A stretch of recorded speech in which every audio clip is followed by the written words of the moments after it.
what's your overall sort of take or feeling around some of these conversations that are going on? You've kind of got the Tradcon versus red pill thing, which is happening. You've got I don't know. I'm just seeing from all angles this conversation is certainly growing online.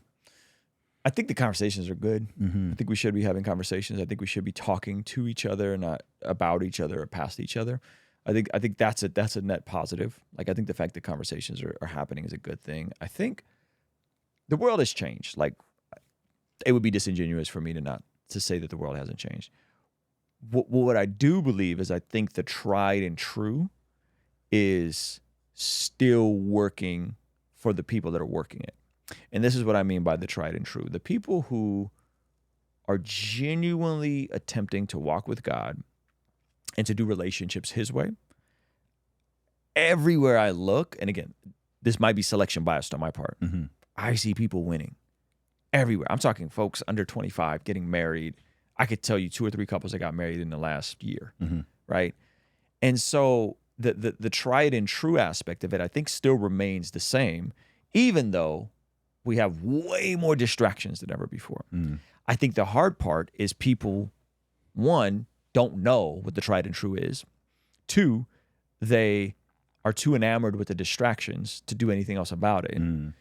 And 3, don't have the effort to even do so. If I explain it to them, they go, that's just too hard, and they throw their hands up. Yeah. Right? And so I think that becomes the tough part in terms of this new world that we're in. It's like, yeah, obviously, like, the world has changed. I mean, it changed 10 years. It changed in 5 years. It changed massively. Right? Since we first met, it's changed a lot. Yeah. But I think that things that are true in terms of relationships and building a marriage and a family and a healthy life together are going to be timeless, right? They're going to be the same principles that, you know, the Bible talks about from antiquity. Like, it's going to be the same thing. Do you think it's getting harder, or has gotten harder? I think there's more distractions than ever before, for sure. So harder, not harder, yes, no, all the above. It's like harder for who?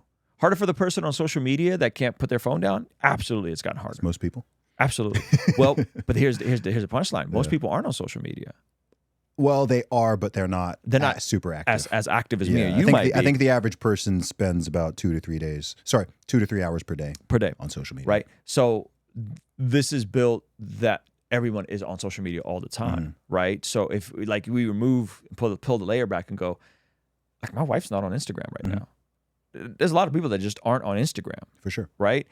There's a lot of people that use Instagram in moderation. There's a lot of people that don't use Instagram at all. There's a lot of people that have Instagram and they'll literally pull it out to post something and then they'll close the app and not open it again. So I think if you're on social media and if you're a content creator and you are keeping up with everything, I think it's way harder. Yeah. But I don't think most people are as immersed in social media as we are. That's definitely true. We're super users. I don't know the stats, but I would assume that for people, let's say under 25, the percentage of people who are using it more and more, and how much of an influence it has on how they see the world and their behaviors is going to be quite different from, let's say, people who are 35 plus, let alone 40 plus, just because they are true social media natives. Yes. Like, from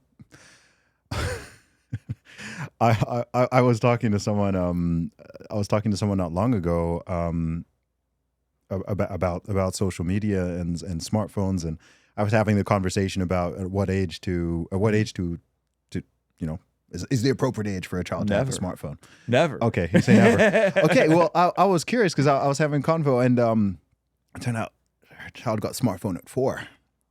That's a big one. At 4, and I was just like, wow. Yeah. I was expecting, I don't know, maybe 12 or 14 or something, and there's a surprising number of people who, you know, they're giving their kids smartphones under the age of 10. Yeah. I thought that would be like really rare and strange, and it turns out that it's not as rare as I thought. Yeah. Kids are having these things really young. I mean, smartphones didn't even start until I was in my late teens or early 20s, and so they are really just growing up with TikTok and YouTube and Instagram and all of these things. And man, I don't know. I'm glad that I would not want to be a young man right now. I genuinely wouldn't. I'm honestly glad I was born when I was born and not 10 years or 15 years later, because man, it's one of the few things that genuinely worries me and concerns me is just the effect it has on young people in general. But I think it's fascinating how it sort of differently is affecting teenage boys and young men versus teenage girls and young women, and because they don't use them the same way, and it's just so it's so new. The early data is not looking good at all. You think it's like going to be the equivalent of the cigarette? Worse. You think it's going to be worse? Far worse. Yeah, I think it's a much bigger invention in terms of, because I mean, even if you think of what we do, obviously we're in the 0.0 whatever % of the population who's been able to build a lucrative business and a following and everything with it. But even if you think of what we do and what we've done, sometimes I'm just like, this is so unnatural. This has never existed before. The fact that I can take my phone and I can just write something and I can put a message out to over 1 million people and they see it, no one in history could do that. People all over the world in real time. Even if you were a king, even if you were the leader of a country, you couldn't reach millions of people around the world immediately with audio, with a video, with text, whatever it is. So to just kind of be walking around all day with that and be so interconnected to billions of people, there's something amazing about it, of like, you can just be like, hey, I want to reach out to that person, to talk to that person. It's cool, but it's just totally unprecedented. And when you think of the people who are downstream, who are just consuming, scrolling, I mean, you see, it's not good for people's minds. Most adults can't handle it. I'm very aware that most adults can't handle it. So when I see children using it and on it, I'm like, okay, if people my age and older cannot put down their smartphones and cannot stop the doom scrolling and are getting locked in all this stuff, then what hope does a 12-year-old, a 14-year-old, a 16-year-old have? I just think they're getting a very distorted view of the world in many ways, and I agree, of relationships, of the opposite sex, of what they should aspire to, for girls in particular, what they should look like, what they should look like, and the rates of attempted suicide, depression, anxiety, suicide, all those things, particularly in females, it's going up and up and up. And do you think it will work itself out the way cigarettes did? Because I went to Paris. Okay. Yeah. And everybody smoked. Oh yeah. That was an anomaly to me. That was like, y'all weird. Like, I love Paris, but like, what are y'all doing? Why are you guys all smoking? This is gross. Yeah. Right. And versus like, you walk around here, you go, well, like if we were to go on a walk in my neighborhood, like, no one smokes. Yeah. Right. We go to downtown Carlsbad, no one's smoking. So it seems like, from a cigarette standpoint, like, it's kind of worked itself out, and then it reinvented itself with vaping, right? Like, it's like, yo, you're kind of a loser if you smoke now, with the exception, like, if you're in like New York or Paris, and it's like, then the people smoke there. I think the biggest difference is just the power of the technologies. So I think with social media, you have fundamentally changed the way that people communicate, the way they meet each other, the way they form relationships, the way they communicate, their perceptions of the world, and you're carrying it around all day and spending 2, 3, 4 hours a day on the thing. And I don't think that genie goes back in the bottle. I think with cigarettes don't really change human behavior in a fundamental way. Social media and smartphones do. The way people behave now is very different to 20 years ago. Even something as simple as taking a photo of your food or taking a selfie. Like, what the heck was a selfie? Even 20 years ago, like, the idea of taking a photo of yourself, it's pretty weird. It was pretty strange. It was pretty goofy. The idea of online dating, the idea of meeting someone online, even not romantic, just meeting someone online and having internet friends. If you were a super geek, it was like, okay. Like, I remember when internet dating started, and it was like, if someone said that, they met on the internet as a stigma. Yeah, massive stigma.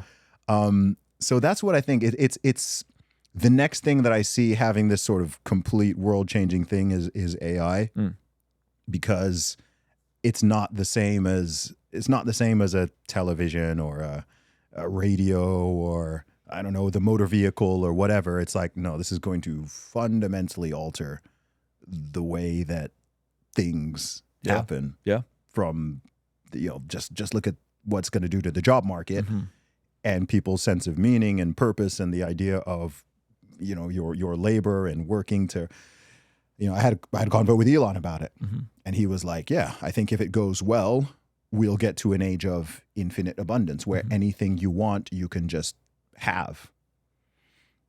Now, I think if you think about that for more than 3 seconds, you're like, that's not good.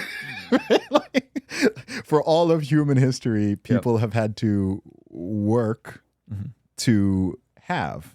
And with that work comes meaning, comes purpose, comes a sense of responsibility, comes a skill set, comes feeling valuable to yourself, your family, your community, whatever. If someone just wrote you checks every month and you didn't have to do the work that you do, yeah, you'd be able to provide for your family, but your meaning and purpose and position as a man, you'd be like, wait, I'm not doing any, like I want to work for the money. I don't want to just it would be like just being jacked without ever going to the gym, and you're just jacked. It's like, no, you want to train for it. It's the effort. That's where the meaning and the purpose comes from. So this sort of age of abundance, it appeals to some people, but I'm just like, man, I don't think that would put humanity in a good place. I think people would just become more gluttonous and more lazy and more depraved. And like, what are you going to do with all that time? Not everyone's super creative and they're going to create artwork and become musicians and whatever. It's like, no, they're just going to sit around watching more TV and scrolling more social media and just not going to know their place in the world. Yeah, I mean, that's a pretty doomsday scenario you just laid out for us. Thanks a lot, Zuby. Thanks a lot. And that's the positive scenario. That's the positive. I see it like this. I think that this is going to sound weird coming from a Christian, but like, I think natural selection works a lot of this out. I think people who want to be distracted and do the things that don't lead to any meaning to their life and not figure out ways to meet real people, to start real families and build real homes and have real kids and have all these things. I think you fast forward to like, who's even having kids within the same home right now?